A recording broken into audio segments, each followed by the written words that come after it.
रेवंत रेड्डी ने 7 नवंबर को तेलंगाना के सीएम पद की शपथ ली।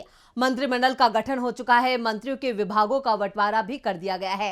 कांग्रेस की गारंटियों को पूरा करने का काम भी शुरू हो चुका है। इन सब के बीच अचानक रेवंत रेड्डी का दिल्ली पहुंचना और रात को राहुल गांधी से मुलाकात करना कई सवाल खड़े कर रहा है। इस मुलाकात से बीजेपी और बीआरएस कैंप में संकट के बादल मंडराने लगे हैं। तो क्या है खबर, देखते हैं ये रिपोर्ट। तेलंगाना में सरकार बनाने के बाद से ही रेवंत रेड्डी एक्शन में दिखाई दे रहे हैं।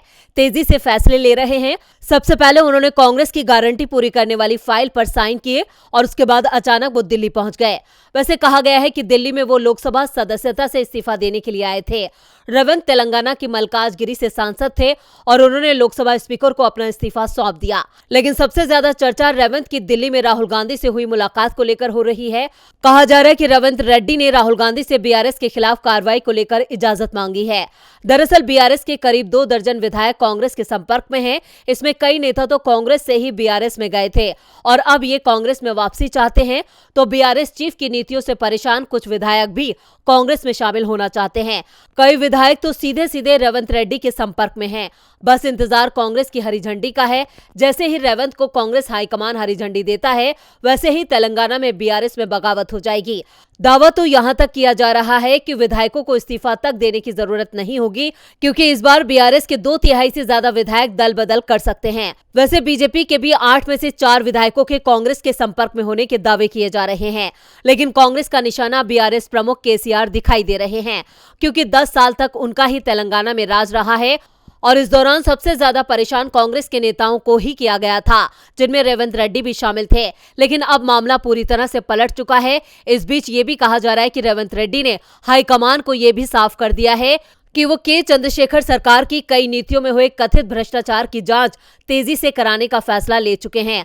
दावा किया जा रहा है कि शपथ ग्रहण करने के 24 घंटे बाद ही सीएम ने केसीआर सरकार के समय के खर्चों का हिसाब किताब जुटाना शुरू कर दिया है। नए मुख्यमंत्री ने बीआरएस सरकार के सारे खर्चों की लिस्ट जुटाने के आदेश दिए हैं। नई सरकार ने लिस्ट मंगवाने के साथ ही ये छानबीन की प्रक्रिया भी शुरू कर दी है कि इनमें से कितनी तेलंगाना की जनता तक पहुंची है। इसे एक तरह से सियासी ऑडिट माना जा रहा है। दरअसल कांग्रेस ने विधानसभा चुनाव में केसीआर सरकार के भ्रष्टाचार को मुद्दा बनाया था और अब कांग्रेस सरकार बीआरएस के कार्यकाल में कई योजनाओं की जांच के आदेश देने की तैयारी में है और इसी के चलते बीआरएस के कई विधायक भी दबाव में दिखाई दे रहे हैं, क्योंकि कई मौजूदा विधायक जांच में फंस सकते हैं। दूसरी ओर कांग्रेस भी बीआरएस को लेकर बेहद सतर्क दिखाई दे रही है। जिस तरह से कर्नाटक, महाराष्ट्र, गोवा, मध्य प्रदेश में उसके विधायक तोड़े गए थे और सत्ता छीनी गई थी, वैसी स्थिति पार्टी अब तेलंगाना में नहीं बनने देना चाहती है। पार्टी को 119 सदस्यीय विधानसभा में 64 सीटें मिली हैं, यानी बहुमत से 4 ज्यादा हैं और पार्टी इस संख्या को कम से कम 15 करना चाहती है। ऐसे में आने वाले कुछ ही समय में तेलंगाना में ऑपरेशन हस्त शुरू होने के संकेत मिल रहे हैं। डीबी लाइव की रिपोर्ट।